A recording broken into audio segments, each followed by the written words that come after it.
হে everyone, চলে এসেছি আজকে আবার একটা নতুন ভিডিও নিয়ে। আজকে দেখাবো ফটো কেকের টিউটোরিয়াল। এডিবল ফটো প্রিন্ট দিয়ে কি করে হুইপ ক্রিমের ওপর কেক করতে হয় তার tutorial with tips and tricks. আশা করি তোমাদের জন্য হেল্পফুল হবে। তার আগে যারা চ্যানেলে নতুন তাদের জন্য ইউ আর ওয়াচিং দ্য ক্রিমিটেল and welcome to my channel. এখানে আমি কেকটাকে আগেই ক্রাম কোটেড করে ফ্রিজে রেখে দিয়েছিলাম 1 ঘন্টার জন্য। তোমরা চাইলে এখানে আধ ঘন্টা বা 2 ঘন্টাও রাখতে পারো। তবে যত ভালো করে সেট হবে ক্রাম কোটেড কেকটা তত তাড়াতাড়ি স্মুথ ফিনিশিং আমরা পেয়ে যাব। আর ফটো কেকের ক্ষেত্রে ফিনিশিংটা মাস্ট, কারণ যদি উপরটা সমান না হয়, লেভেল না থাকে, তাহলে ফটো প্রিন্টটাও উঁচু নিচু হতে পারে। তার জন্য আইসিংটা কিন্তু আমাদের খুব ভালো করে স্মুথলি করতে হবে। তো প্রথমেই যেটা আমি বলবো, এখানে আইসিংয়ের ক্ষেত্রে একটু ক্রিমটা একটু প্রথমে বেশি দিয়ে করার চেষ্টা করবে, কারণ যত ভালো বেশি ক্রিম দেবে তত তাড়াতাড়ি ফিনিশিংটা আমরা পেয়ে যাব, প্লাস গ্যাপিংসটা থাকবে না। এখানে প্রথমে অপসের স্প্যাচুলা দিয়ে আমি ক্রিমটাকে অল ওভার ছড়িয়ে নিয়েছি। তারপরে এখানে স্টিলের একটা বড় স্ক্র্যাপার দিয়ে আমরা টেনে নিলাম, আর যেখানে যেখানে মনে হচ্ছে কিছু গ্যাপিংস রয়েছে সেই জায়গাটা দিয়ে আবার স্টিলের স্ক্র্যাপার ইউজ করে একদম ফিনিশড হওয়া অবধি, মানে ভালোভাবে একদম লেভেল ফিনিশ হওয়া অবধি আমাদের করে যেতে হবে ধৈর্য নিয়ে। তো এখানে আমার অলমোস্ট হয়ে এসছে। এরপরে যেটা করব, কেকটাকে আমরা একটা বক্সে ভরে তবে ফ্রিজে রাখবো।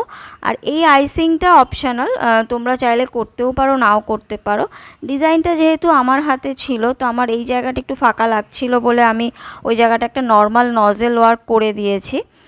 That's it. এটা তোমরা নাও করতে পারো। তো আমার এখানে লোয়ার পার্টে কেকের কাজ শেষ। তো এবার একটা কেক বক্সে ভরে আমি এটা ফ্রিজে রেখে দেবো ওভারনাইটের জন্য। আর চেষ্টা করবে ফটো প্রিন্ট কেক ডেলিভারি দেওয়ার কিছুক্ষণ আগেই ফটো প্রিন্টটা বসাতে। আমার যেহেতু নেক্সট মর্নিংয়ে ডেলিভারি ছিল, তো আমি এটা ওভারনাইট রেখে দেবো, জাস্ট ফটোটা লাগাবো ডেলিভারির 1 ঘন্টা আগে। এখানে নেক্সট মর্নিং হয়ে গেছে। এরকম একটা পেপার কভার ফাইলে করে আমি ফটো প্রিন্টটা রেখে থাকি। যেখান থেকে করিয়ে আনি সেখান থেকে এভাবেই ফাইলের মধ্যে নিয়েই আসি, তাহলে তারপরে এনে আমি ফ্রিজে রেখে দিই। তাহলে যেটা হয় বেঁকে যাওয়ার সম্ভাবনা থাকে না। তোমরাও সেটাই করবে। ডিরেক্ট এই প্লাস্টিক সমেতই হাতে করে নিয়ে চলে এসো না বেকারি স্টোর থেকে, তাহলে বেঁকে যেতে পারে। তো এরকম একটা ফাইলে কভার করে আনলে তোমার ফটো শিটটা ভালো থাকে, বেঁকে যায় না বা গলে যাওয়ার চান্স থাকে না। আর এনে সাথে সাথেই ফ্রিজে রেখে দেবে। এটা ফ্রন্ট পার্ট, আর এটা ব্যাক পার্টে একটা পিভিসি শিট মতন থাকে। এরপরে আমাদের যেটুকু লাগবে সেটুকুই আমরা কাট করে নেব, কারণ এইটা এভাবেই আমি করে থাকি, আমার সুবিধা হয়। কারণ পুরো শিট ধরে কাজ করতে গেলে সেটাকে উঠিয়ে নিতে একটু অসুবিধা হয়। তারপরে যেটুকু আমাদের লাগবে তার থেকে স্লাইড 1/2 ইঞ্চি থেকে একটু কম মতন রেখে নিয়ে আমরা একটা ফন্ডেন্ট কাটার দিয়ে কাট করে নেব। ফন্ডেন্ট কাটার দিয়ে কাট করে নেওয়ার পরে সেটাকে হালকা হাতে আমাদেরকে তুলে নিতে হবে, কারণ এই এডিবল প্রিন্টটা ভীষণই সেন্সিটিভ হয় আর খুবই পাতলা। মানে যদি তোমার একটু 19-20 হয়ে যায় তো ক্র্যাক হয়ে যাবে, তো ফটোটার পুরোটাই ড্যামেজ হয়ে যাবে। কিছুটা এক্সট্রা রেখে কাট করলে কাট করার সময় কিছুটা ড্যামেজ হলেও সেটা কভার আপ করা যায়।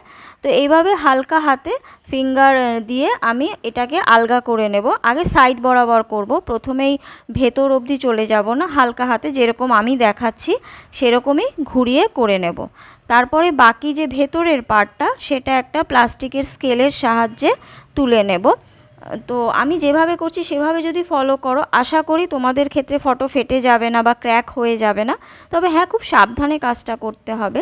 তো ফ্রিজ থেকে আমি কেকটা নামিয়ে নিয়েছি। তারপর ওপর থেকে হালকা করে এভাবে আমি বসিয়ে দেব। কোনো চাপাচাপি করার দরকার নেই, একদম সেট হয়ে গেছে। যেখানে একটু উঁচু নিচু মনে হচ্ছে সেই জায়গাটা জাস্ট হালকা হাতে চেপে দিলেই হয়ে যাবে।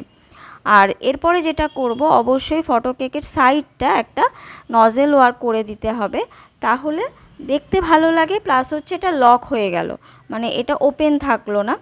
আর যেটা আগেও বললাম, ডেলিভারি কিছুক্ষণ আগেই চেষ্টা করবে তোমরা সেটা সেট করে দেওয়ার। বেশি আগে করে রাখলে, ফ্রিজে রাখলে হুইপ ক্রিম থেকে জল টেনে নিয়ে পিকচারটা ড্যামেজ হয়ে যেতে পারে।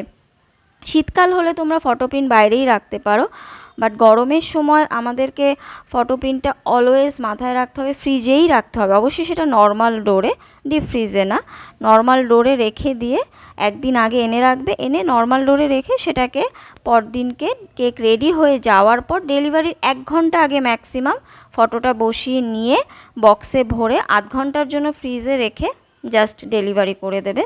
তো এখানে আমি একটা কয়েন টপার বসিয়ে দিয়েছি, আমার এখানে ফটো কেক রেডিও হয়ে গেছে, বেশি সময় লাগে না, ইজি স্টেপ। আশা করি তোমাদের জন্য হেল্পফুল হলো। যদি তোমাদের কাছে হেল্পফুল মনে হয় আমাকে জানাতে ভুলো না কমেন্ট বক্সে। আজ তবে আসি, ওকে বাই।